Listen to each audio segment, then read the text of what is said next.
Marche silencieuse en la mémoire du Premier ministre Amadou Gon Coulibaly. La jeunesse de Korogo, dans toute sa diversité, marque son attachement à Amadou Gon Coulibaly.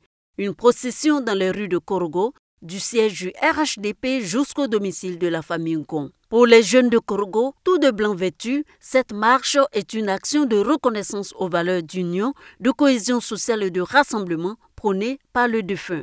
Vous voyez les leaders de jeunesse qui sont tous là, ont décidé de rendre hommage à Amadou Gon dans la pureté. La pureté, le blanc est donc le symbole de cette pureté. Amadou Gon, un homme pur. Amadou Gon, un esprit pur. Amadou Gon, une vie de pureté au service des autres, au service de la Côte d'Ivoire. Et il est parti dans cette pureté en étant pur à la tâche. Il y a une communauté Yacouba ici, nous les femmes de Biakouma. Mais il nous a pris comme ses soeurs, comme ses enfants, comme ses parents. Mais aujourd'hui, s'il ne vit pas, on ne peut pas rester à la maison. Il est l'un des rares cadres au niveau de la région, de la grande région du Nord, chez qui on pouvait rentrer sans rendez-vous.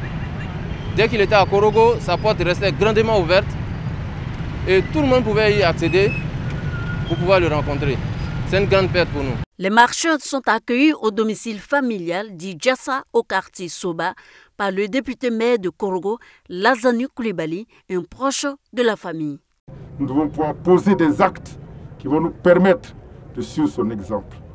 Il faut qu'on soit solidaires, il faut qu'il y ait une cohésion entre nous. Le député maire de Korogo, Lazanou Coulibaly, a profité de cette rencontre pour inviter les jeunes à réserver dans la capitale du Poro un bon accueil aux étrangers qui viendront pour les obsèques du chef de gouvernement Amadou Gon Coulibaly.